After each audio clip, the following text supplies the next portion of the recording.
கர்த்தருடைய பரிசுத்த நாமத்திற்கு ஸ்தோத்திரம். இன்றைய நாளின் தியானத்திற்கென்று தெரிந்து கொள்ளப்பட்ட வேத வசனம் ஆகாய் தீர்க்கதரிசியின் புத்தகம் 2ஆம் அதிகாரம் 23ஆம் வசனம். ஆகாய் 2:23. உன்னை நான் அந்நாளிலே சேர்த்து கொண்டு உன்னை முத்திரை மோதிரமாக வைப்பேன் என்று கர்த்தர் சொல்லுகிறார். நான் உன்னை தெரிந்து கொண்டேன். ஆமென். இன்றைய தியான வசனம் ஒரு ஆழமான ஆன்மீக அர்த்தத்தையும் தேவன் தனது ஜனங்களுக்கு நம்பிக்கையையும் கொடுக்கும் வாக்குறுதியாக உள்ளது. இது குறித்து சற்று நேரம் தியானிப்போம். முதலில் தேவன் நமக்கு வாக்களிப்பது உன்னை சேர்த்து கொண்டு முத்திரை மோதிரமாக வைப்பேன் என்பது. முத்திரை மோதிரம் அந்த காலத்தில் அதிகாரத்தையும் அதிகாரமுடையவரின் சிந்தனையையும் பிரதிபலித்தது. அரசர்கள் தங்கள் முடிவுகளுக்கு உறுதிப்படுத்தல் அளிக்க முத்திரை மோதிரங்களை பயன்படுத்தினர். இங்கு செருபாபேல் தேவனின் ஊழியக்காரராக தேர்ந்தெடுக்கப்பட்டுள்ளார். அவர் தேவனின் அதிகாரத்தை, வாக்குறுதிகளை நிறைவேற்றும் கருவியாக இருப்பார். செருபாபேலை தேர்ந்தெடுத்த தேவன் இன்று உங்கள் ஒவ்வொருவரையும் பார்த்துதான் சொல்கிறார், உன்னை முத்திரை மோதிரமாக வைப்பேன் என்று. இந்த வசனத்தில் அந்நாளிலே என்று சொல்லப்பட்டிருப்பதை கவனியுங்கள். அந்நாளிலே என்பது ஒரு எதிர்காலத்தை குறிப்பதாக உள்ளது. இது தேவனின் திவ்ய திட்டங்கள் நிறைவேறும் நாளை எடுத்து காட்டுகிறது. இது எபிரேய மக்களின் மீட்புக்கும் மீட்பு வடிவமைப்புக்கும் தொடர்பான ஒரு தெய்வீக காலத்தை பற்றி பேசுகிறது. இந்த வசனத்தின் ஆரம்பத்தில் செயல்தியேலின் குமாரனாகிய செருபாபேல் என்னும் என் ஊழியக்காரனே என்று ஆரம்பிக்கிறார். செருபாபேல் யூத ராஜ வம்சத்தைச் சேர்ந்த ஒருவராக இருக்கிறார். அவர் ராஜ வம்சத்திலிருந்து வந்தாலும் பாபிலோனிய சிறையில் தாழ்மையான நிலையில் இருந்து திரும்பினார். தேவன் அவரை தேர்ந்தெடுத்து இஸ்ரவேலின் மீட்பிற்கு முக்கியமான ஒரு நபராக கொண்டு வந்தார். இந்த வசனத்தின் மூலம் தேவன் செருபாபேலின் வழியாக நமக்கு ஒரு வாக்குறுதியை நிரூபிக்கிறார். மேசியாவின் வருகைக்கு வழிவகுக்கும் திட்டம். அதனால்தான் நான் உன்னை தெரிந்து கொண்டேன் என்று வாக்களிக்கிறார். இது ஆழமான தனிப்பட்ட வாக்குறுதியை வெளிப்படுத்துகிறது. தேவன் நம்மை தெரிந்து கொள்ளும் பொழுது அது அவர் நம்மை தம்முடைய பிள்ளைகளாக ஏற்றுக்கொள்கிறார் என்பதை குறிக்கிறது. செருபாபேல் தேவனின் விருப்பத்திற்கு இணங்க அவர் செயல்படி தேவையான அதிகாரத்தையும் ஆதரவையும் பெற்றார்.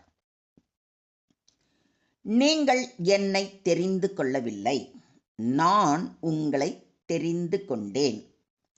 நீங்கள் என் நாமத்தினாலே பிதாவை கேட்டுக்கொள்வது எதுவோ அதை அவர் உங்களுக்கு கொடுக்கத்தக்கதாக நீங்கள் போய் கனி கொடுக்கும்படிக்கும் உங்கள் கனி நிலைத்திருக்கும்படிக்கும் நான் உங்களை ஏற்படுத்தினேன் என்று நம்முடைய ஆண்டவராகிய இயேசு கிறிஸ்து கூறுவதை யோவான் எழுதின நற்செய்தி நூல் 15ஆம் அதிகாரம் 16ஆம் வசனத்தில் வாசிக்கிறோம்.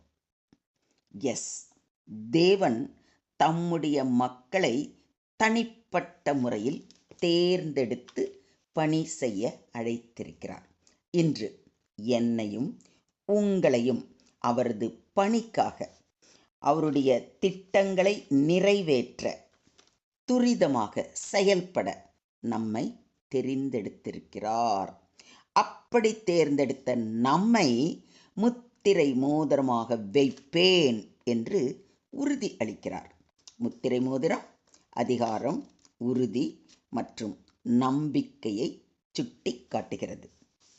தேவன் நம்மை தனது திட்டங்களை நிறைவேற்ற வைக்கும் அதிகாரப்பூர்வமான கருவியாக கொள்கிறார் என்பதை மறந்து விடாதீர்கள். என் தாசனாகிய தாவீதை கண்டுபிடித்தேன், என் பரிசுத்த தைலத்தினால் அவனை அபிஷேகம் பண்ணினேன். என் கை அவனோடே உறுதியாய் இருக்கும், என் புயம் அவனை பலப்படுத்தும் என்று தாவீதுக்கு வாக்களித்த தேவன் இன்று உங்களை பார்த்து சொல்கிறார், உன்னை கண்டுபிடித்தேன், என் புனித தைலத்தால் அபிஷேகம் பண்ணினேன், என் கை உன்னோடே உறுதியாய் இருக்கும் என்று. தேவன் தனது அதிகாரத்தையும் பாதுகாப்பையும் இன்று உங்கள் மீது வைக்கிறார். அன்றியும் அவருடைய தீர்மானத்தின்படி அழைக்கப்பட்டவர்களாய் தேவனிடத்தில் அன்பு கூறுகிறவர்களுக்கு சகலமும் நன்மைக்கு ஏதுவாக நடக்கிறது என்று அறிந்திருக்கிறோம். எவர்களை முன் குறித்தாரோ அவர்களை அழைத்தும் இருக்கிறார், எவர்களை அழைத்தாரோ அவர்களை நீதிமான்களாக்கியும் இருக்கிறார், எவர்களை நீதிமான்களாக்கினாரோ அவர்களை மகிமைப்படுத்தியும் இருக்கிறார் என்று அப்போஸ்தலனாகிய பவுலும் மிக திட்டவட்டமாக கூறுவதை ரோமருக்கு எழுதின நிருபம் 8ஆம் அதிகாரத்தில் வாசித்து அறிகிறோம். இன்றைய தியான வசனம் மூலம் நாம் கற்றுக்கொள்ளும் பாடங்கள் அப்படின்னு பார்த்தோம்னா, தேவன் யாரையும் அவரது சமூக நிலையில் அல்ல, தமது கட்டளைகள் நிறைவேறும் பொருட்டே தேர்ந்தெடுக்கிறார். இயேசுவின் வருகைக்கான முன் உருவகமாக தம்முடைய மக்களுக்கு காப்பும் மீட்பும் உறுதிப்படுத்துகிறார். நாம் தேவனின் கைகளில் இருக்கும்போது அவர் நம்மை அதிகாரமிக்க கருவிகளாக பயன்படுத்துவார். தேவன் நம்மை தேர்ந்தெடுப்பது என்பது நமக்கு கிடைத்திருக்கும் மிக பெரிய ஸ்லாக்கியம். இதை ஒத்துக்கிறீங்களா? நம் வாழ்க்கை தேவனின் திட்டங்களை நிறைவேற்றுவதற்காக உருவாக்கப்பட்டுள்ளது என்பதை பரிபூர்ணமாக விசுவாசித்து நம்மை முற்றிலுமாக அவர் கரத்தில் தாழ்த்தி ஒப்புக்கொடுப்போம். அவர் அளிக்கும் வாக்குறுதிகள் நமக்கு நம்பிக்கையையும் சமாதானத்தையும் தருகின்றன. முத்திரை மோதிரம் போன்றே நாம் தேவனின் அதிகாரத்தையும் சாட்சியத்தையும் வெளிப்படுத்திட அழைக்கப்பட்டுள்ளோம் என்பதை உணர்ந்து அவருக்கு நன்றி சொல்லுவோம். ஏனெனில் தேவன் நமக்கு அழைப்பு விடுத்து அந்த அழைப்பை நிறைவேற்ற வலிமையையும் அதிகாரத்தையும் அளிக்கிறார்.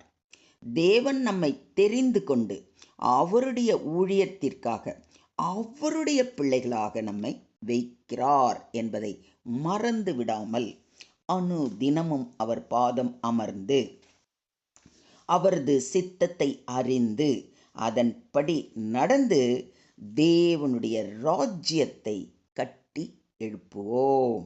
தேவ நாம மகிமைக்கு முத்திரை மோதிரமாய் சாட்சியாய் வாழ்வோம். தேவன் தாமே நம்மை ஆசிர்வதித்து வழி நடத்துவாராக. தேவனுக்கே மகிமை உண்டாவதாக. ஆமேன், ஆமேன், ஆமென்.